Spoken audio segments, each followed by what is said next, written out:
Okay, so let's get to it. What's next for the Republican Party? As always, we begin with this quick fire round of 30 seconds each, and we dive into the conversation or debate. Take it where you take it right after. So, Christie, please take the lead. Well, I think what's next for the Republican Party is we need to look at the voters across the board throughout the United States of America. They have spoken, but it was almost a dead tie. So I think that their voters are tired of one party or the other. We need to somehow come together and figure out putting candidates forth that have both the interest of both the Independents, Democratic, and the Republicans. Constitution first. And I think that there is going to be some soul searching going on. And I think that it's not just from the Republicans. I think the Democrats need to do some soul searching as well. Interesting that you're pointing out both the choice of candidates and the Constitution. We'll, of course, unpack it in a split second. Shai Franklin, your thoughts? 30 seconds are on. Ideally, the losers learn more than the winners. We'll have to see if the Republicans are able to take the right lessons. They learned some lessons a month ago, which they didn't seem to apply to this runoff election. And now the Democrats have better control of the Senate. The Republicans control the House, which means that the more extreme voices on the Republican side in the House will to some extent be driving the agenda, which Republicans in the Senate will have to respond to or ignore at their peril come primaries in 2 years. David Wiener, your take? Yeah, so, I mean, this loss doesn't really hurt much just because they already had the Senate. So this just makes it that it's 100% for sure that they have it. Basically, I think it's right what Shai said is that we need to learn the lessons. So here, I think the best thing we can learn is Trumpism is over and DeSantism is the next step. Oh, wow. Starting strong and we'll make the debate even stronger. And from this point onwards, of course, feel free to interact. Please, and let's begin with the simple question, something that David already alluded to. Who's to blame for the Republican midterm failure? I think we can dub it as such at this point in time. Christie. Well, first of all, I don't think it's a failure, and Trumpism probably is not dead. I've been to over 30 states in the last year. DeSantis, know him. I'm from the great state of Florida, and DeSantis takes a lot of his playbook out of what Trump did, and that's America first. Whether you like Trump or not, he was America first candidate, and that means our Constitution first. So we really do need to understand that first. And there was no winners and losers in this, whether it was a red wave, a small little red wave. The voters did speak in America. They want us to come together. They want us to stop pitting against each other. Just like the previous guest said, you know, winners, losers need to learn. This is the kind of rhetoric we need to stop. We need to get back to being able to debate and come together and possibly agree to disagree for policies to help benefit the American people. That's what elections are all about. They're there to serve the people. And I think a lot of the political strategists and the politicians have forgotten that. And we need to get back to that. But David, was Trump endorsement more of a curse than a blessing if we're looking at midterms in retrospect? Is he becoming more of a burden on the party? I don't think he's necessarily a burden. I think, just like Christie said, his policies are really good, right? His policies for America were fantastic. The economy was great when he was there. Everything was fantastic. People's pocketbooks were full. I think the issue is the person himself. He endorsed people that just weren't that great of candidates. I mean, Herschel Walker, I love the guy. He had a great debate, but the reality is he's just not fit for the position. So we can see that across the board. Anytime there was somebody that he endorsed that was just not fit for the position, they lost. And then again, he also had a nice win record. So I don't think that Herschel Walker loss was actually a referendum on Trump necessarily and his policies. It was more about the person, whether it's Trump as a person or whether it's Herschel Walker. What Christie said was totally correct. DeSantis' policies are spot on with what Trump believes. The difference is that DeSantis is a much more refined person, and he doesn't have all the baggage that Trump has. Shai, I could see you smiling at some point. I have a feeling you have something to add. Look, the economy was not performing well under Trump. The economy under Biden has added 10.5 million jobs. The majority of Americans voted 2 years ago for Joe Biden over Donald Trump, the incumbent, who had an advantage as an incumbent.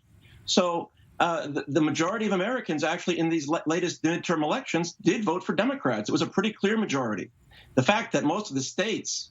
Statistics-wise, the popular vote went to the Republicans, just to correct you. Senate is 51. It's going to be 51 to 49, but the states... Yeah, but you're going... If you go according to the popular vote, the Republicans won hand over fist. And maybe, then maybe just you two talk about it. I'm trying to speak here. The majority of Democratic senators come from states with much larger majorities than most Republican senators do. So the majority of Americans who voted last month voted for Democratic candidates.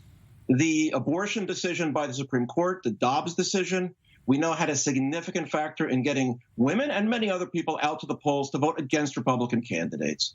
Only single women. Not women, but only single women. Mitch McConnell. That was a success of Mitch McConnell in getting 3 new members of the Supreme Court, enough that they could safely overturn Roe v. Wade. So they did that, and many Republican friends of mine, and maybe Republican friends of yours, have already rued that decision. Yes, David, please. No, I think what he's saying is just statistically, you have to look at the statistics. Facts do matter.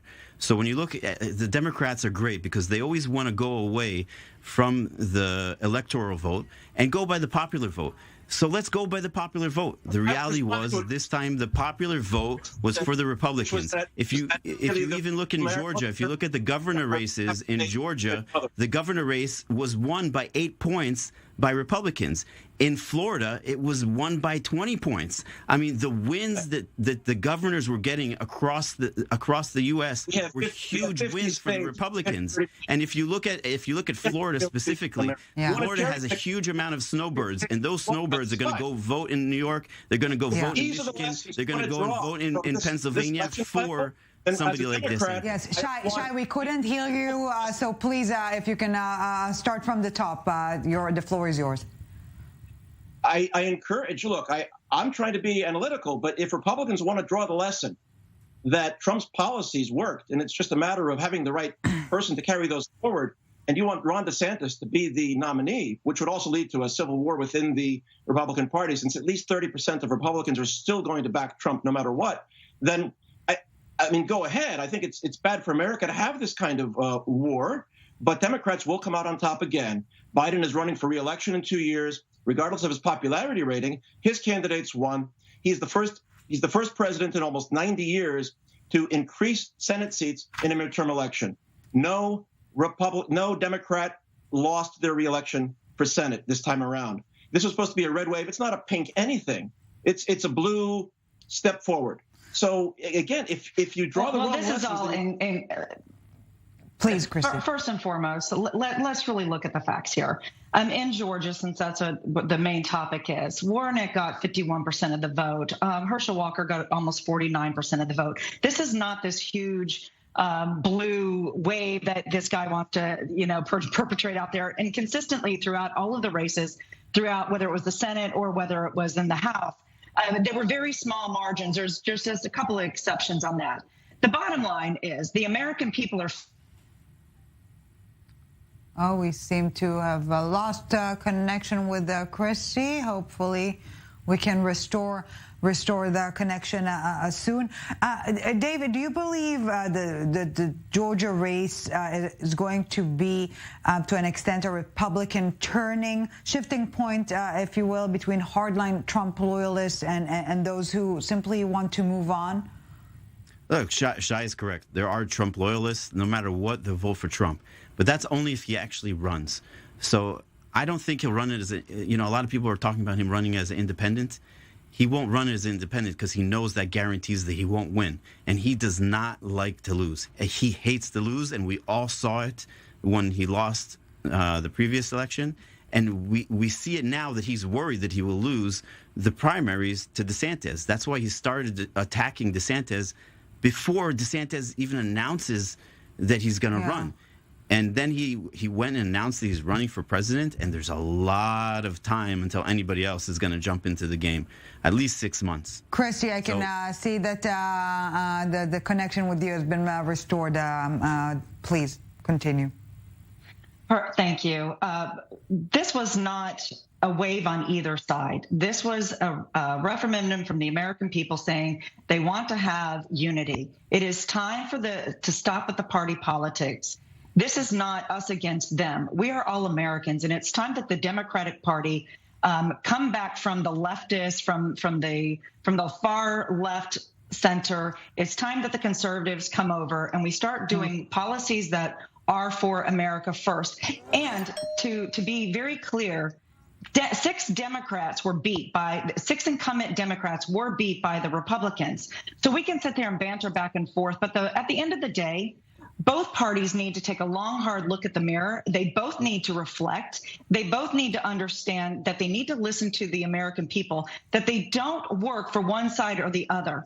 If the Democrats won, Warnock needs to bridge the gap and bring over that 49% that did not vote for him. That is not a win. It is a split state. And by the way, Georgia, pretty much every single seat was won by the Republican Party except for Warnock's seat. They had a sweep there.